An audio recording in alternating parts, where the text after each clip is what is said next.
जय हिंद दोस्तों, आप सभी का एक बार फिर से हार्दिक स्वागत है हमारे YouTube चैनल में। सबसे पहले लोहड़ी और मकर संक्रांति की हमारे YouTube चैनल की तरफ से सभी को हार्दिक शुभकामनाएं। और जैसा कि आज हम बात करेंगे, 5 मुख्य इम्पोर्टेंट न्यूज़ बताएंगे। तो सबसे पहले खबरों का सिलसिला जारी करते हैं। तो सबसे पहले सैनिक हेडलाइन में मैं बताऊंगा कि महाकुंभ मेले का आयोजन हो चुका है और 144 साल बाद ये इस तरह का सहयोग बना है, जिसमें कल 1 करोड़ से भी ज़्यादा लोगों ने डुबकी लगाई।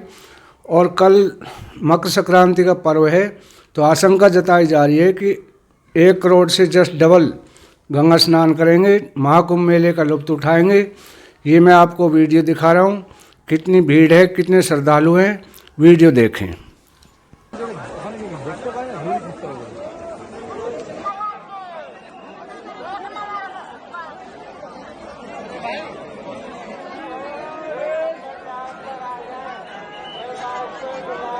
आपने कितनी भीड़ है, कितने श्रद्धालु हैं। तो आगे मैं बात करूंगा। यदि आप एक्स सर्विसमैन हैं तो अपना पीपी और डिस्चार्ज बुक अवश्य चेक करें।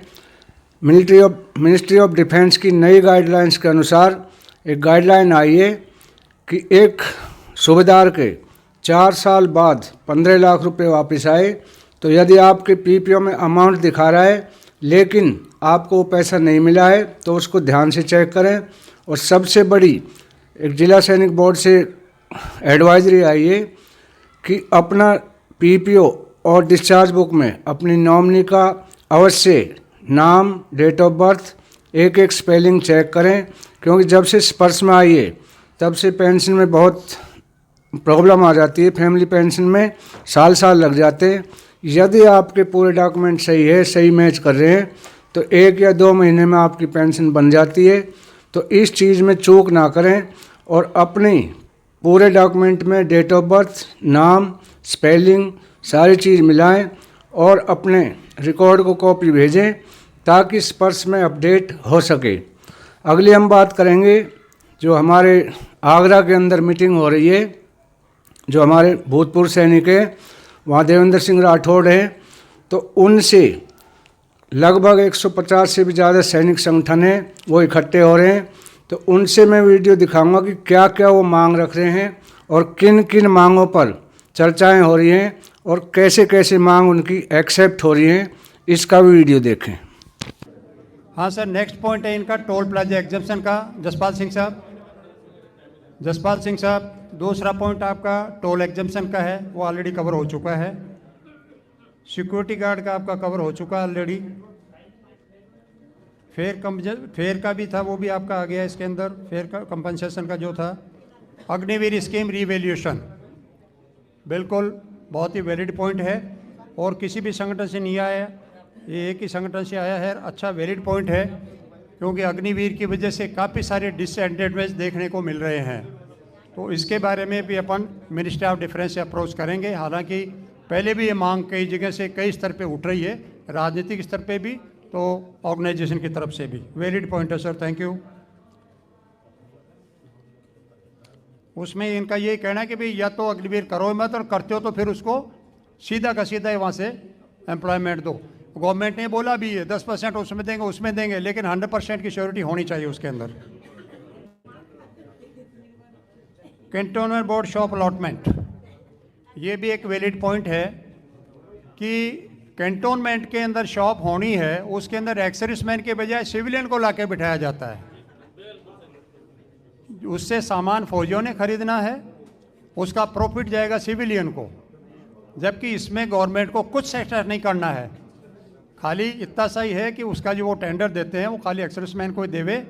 और ये भी सेंट्रल गवर्नमेंट का लेवल है। मिनिस्ट्री ऑफ डिफेंस को अपन लिखेंगे कि भाई ये पहले था, काफ़ी साल पहले जयपुर में मैंने देखा है कि वहाँ एक भी एक्स सर्विसमैन के अलावा कोई शॉप लॉट नहीं होती थी, लेकिन आज के एक्स सर्विसमैन एक आध, बाकी सारी दूसरों को दे रहे हैं। और कारण क्या है ये आप जानते हैं। पुलिस वाला कवर हो गया सर अपना। मार्टियर्स फैमिली सपोर्ट,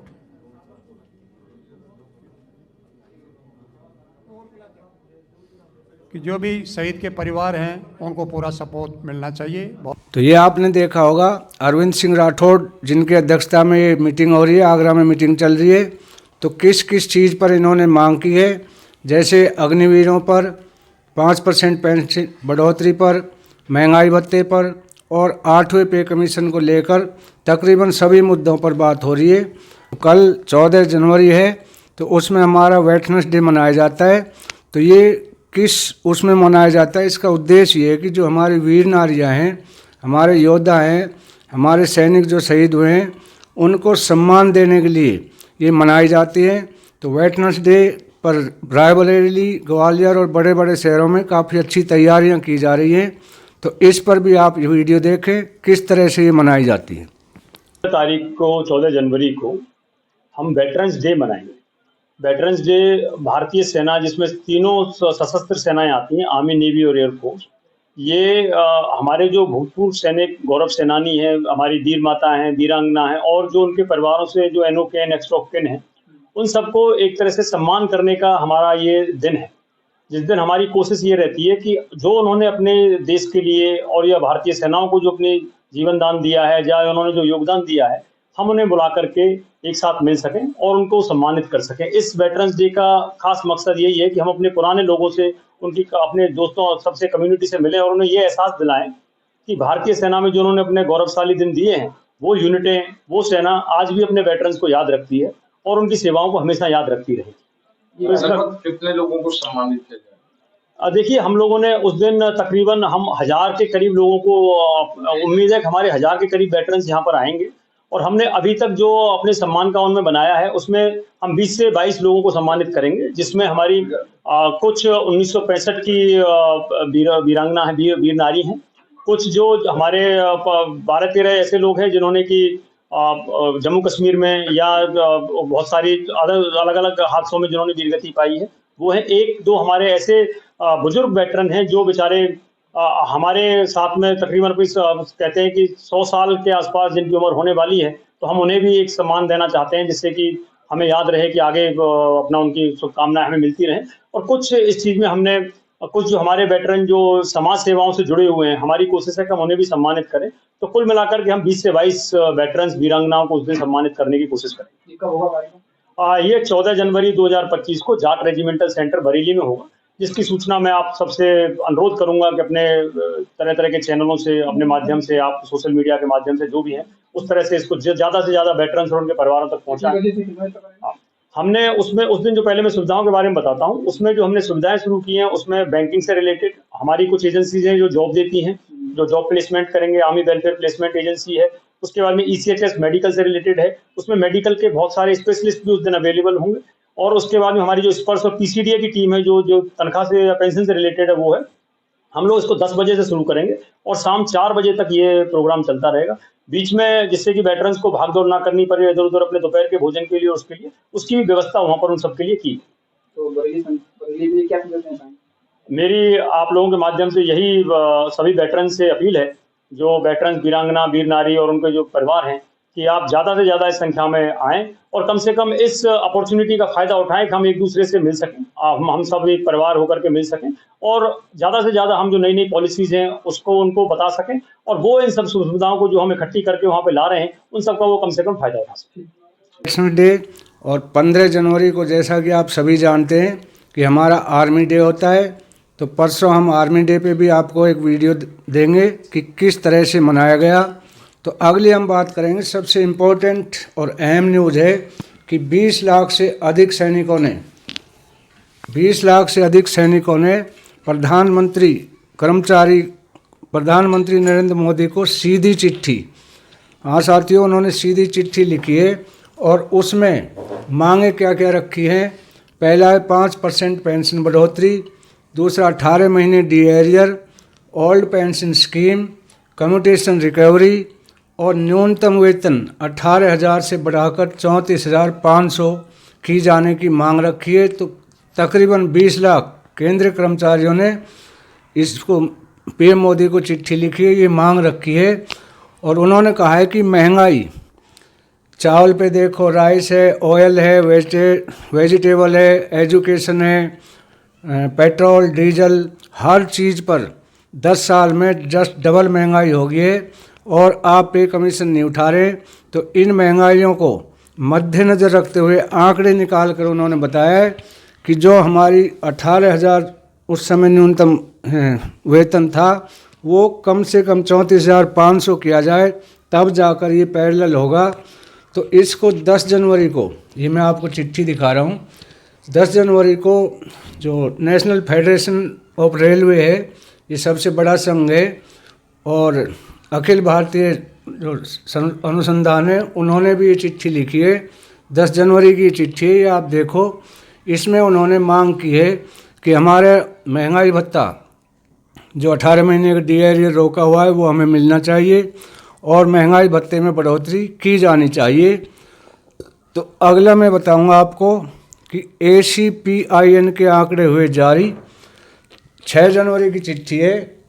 ये मैं आपको दिखा रहा हूँ कि आंकड़े जारी हो चुके हैं और अब आपका कन्फ्यूज क्लियर हो चुका है।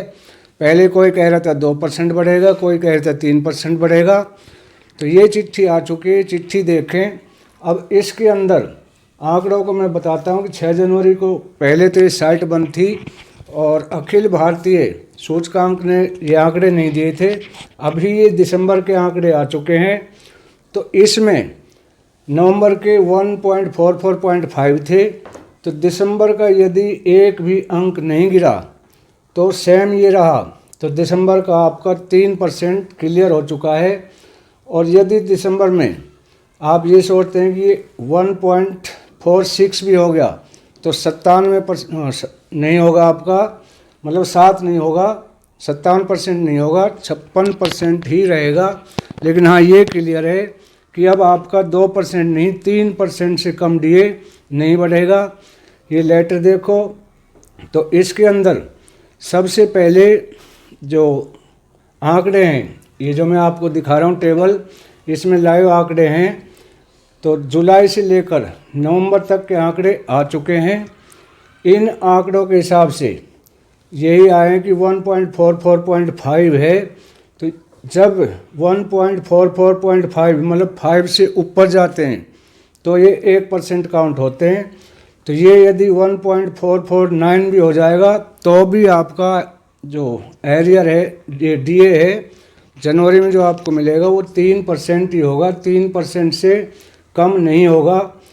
तो आंकड़ों में चाहे कितना भी उछाल आ जाए, लेकिन ये आपका 56% ही रहेगा, 57% नहीं होगा। तो ये मैं कैलकुलेटर दिखा रहा हूँ। कैलकुलेटर में जैसे भी ये आंकड़े डालोगे तो आपका सीधा निकल कर आ जाएगा। तो ये क्लियर हो चुका है। अब आप इस असमंजस में ना रहें कि हमारे 2 बढ़ेगा 4 बढ़ेगा, 3% क्लियर हो चुका है। तो ये थी आज की हमारी वीडियो।